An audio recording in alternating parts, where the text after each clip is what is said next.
ఇతర current affairs 1.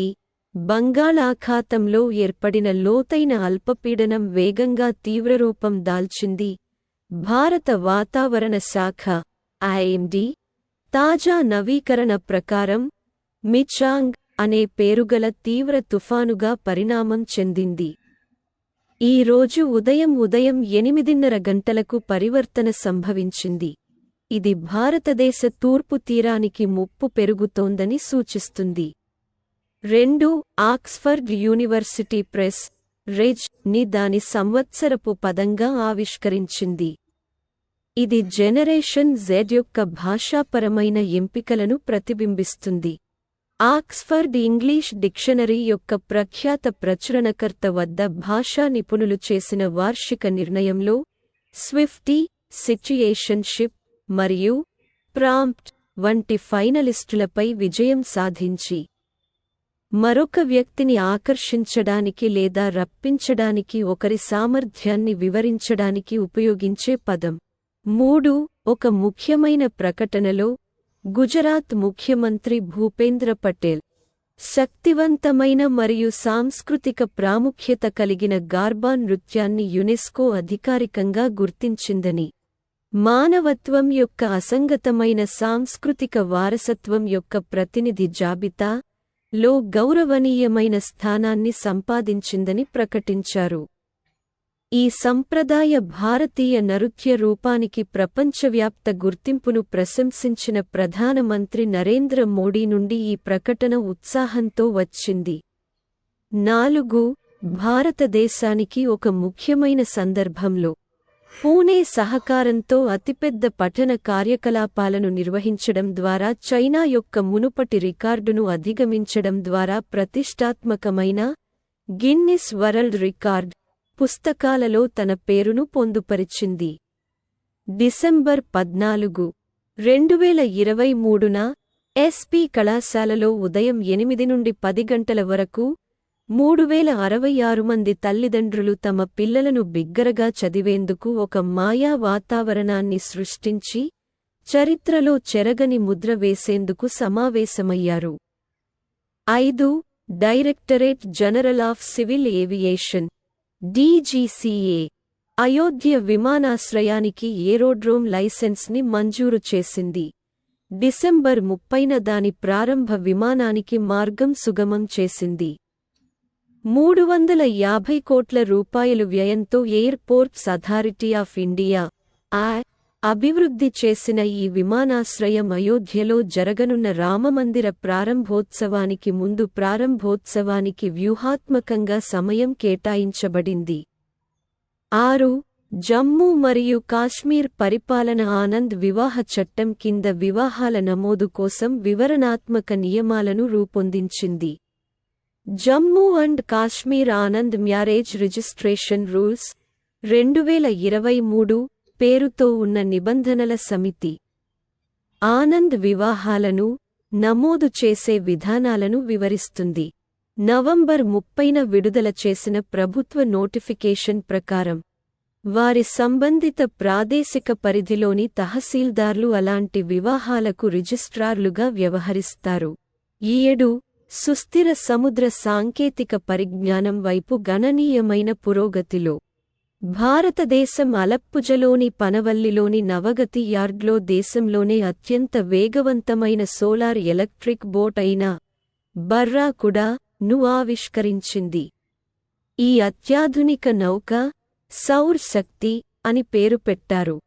ఇది Mazagon dock shipbuilders limited మరియు ఎకో మెరైన్ టెక్ కంపెనీ అయిన నావాల్ట్ మధ్య సహకార ప్రయత్నం. 8. గూగుల్ మ్యాప్స్ సర్వవ్యాప్త నావిగేషన్ సాధనం.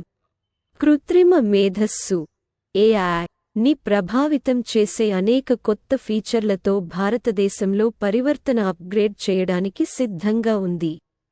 గూగుల్ మ్యాప్స్ అనుభవాల వైస్ ప్రెసిడెంట్ మిరియం కార్తీక డేనియల్ వినియోగదారులకు వాస్తవ ప్రపంచం గురించి యాక్సెస్ చేయగల మరియు ఉపయోగకరమైన సమాచారాన్ని అందించడం అనే లక్ష్యాన్ని నొక్కి చెబుతూ ఈ ఆవిష్కరణలను ఆవిష్కరించారు. 9. భారతదేశంలో మానవులపై పులుల దాడులు ఆందోళన కలిగించే అంశం. ఈ సమస్య ఎంతవరకు ఉందో కేంద్రం ఇటీవల సమాచారం అందించింది. ఒక్క 2022లోనే దేశంలో పులుల దాడి కారణంగా మొత్తం 112 మంది మరణించారు. కేంద్ర అటవీ, పర్యావరణ, వాతావరణ మార్పుల శాఖ మంత్రి భూపిందర్ యాదవ్ లోక్ సభకు లిఖితపూర్వక సమాధానంలో ఈ గణాంకాలను పంచుకున్నారు. పరిస్థితి తీవ్రతను వెలుగులోకి తెచ్చారు. 10.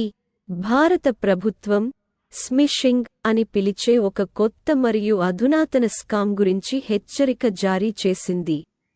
ఈ పదం SMS చిన్న సందేశ సేవ మరియు ఫిషింగ్ కలయిక.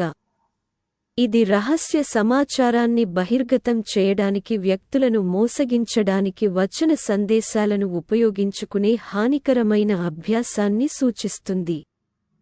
11. National geoscience data repository NGDR పోర్టల్ను ప్రారంభించడం ద్వారా గనుల మంత్రిత్వ శాఖ ఒక చారిత్రాత్మక ఘట్టాన్ని గుర్తించింది. Geological survey of India GSI మరియు Bhaskaracharya institute of space applications and geoinformatics BISAGN నేతృత్వంలోని ఈ చొరవ క్లిష్టమైన జియోసైన్స్ డేటాకు ప్రాప్యతను విప్లవాత్మకంగా మార్చడానికి సిద్ధంగా ఉంది. 12. భారతదేశం యొక్క కోకింగ్ బొగ్గు దిగుమతులు 5 ఏళ్ల గరిష్ట స్థాయికి పెరిగాయి. ప్రస్తుత ఆర్థిక సంవత్సరం ఏప్రిల్-నవంబర్ కాలానికి 38.14 మిలియన్ టన్నులు నమోదయ్యాయి. ఇది గత సంవత్సరం ఇదే కాలంలో దాదాపు 38.12 మిలియన్ టన్నుల దిగుమతితో సంవత్సరానికి స్వల్ప పెరుగుదలను ప్రతిబింబిస్తుంది. ముఖ్యంగా భారతదేశం యొక్క 3వ అతిపెద్ద బొగ్గు సరఫరాదారుగా రష్యా తన స్థానాన్ని పొందింది. ఇది దేశం యొక్క చారిత్రక బొగ్గు దిగుమతి ల్యాండ్స్కేప్లో గణనీయమైన మార్పు. 13. గ్వాలియర్ తరచుగా సంగీత నగరంగా కీర్తించబడుతుంది. ఇటీవల గ్వాలియర్ కోటలోని చారిత్రాత్మక కర్ణమహల్ వద్ద 1500 మంది తబలా కళాకారులు సమావేశమయ్యారు. ఈ స్మారక సమావేశం ఏకకాలంలో అత్యధిక మంది వ్యక్తులు తబలాను ప్రదర్శించినందుకు గిన్నిస్ ప్రపంచ రికార్డును నెలకొల్పడమే కాకుండా నగరం యొక్క గొప్ప సంగీత వారసత్వంలో ఒక ముఖ్యమైన ఘట్టాన్ని కూడా గుర్తించింది. హలో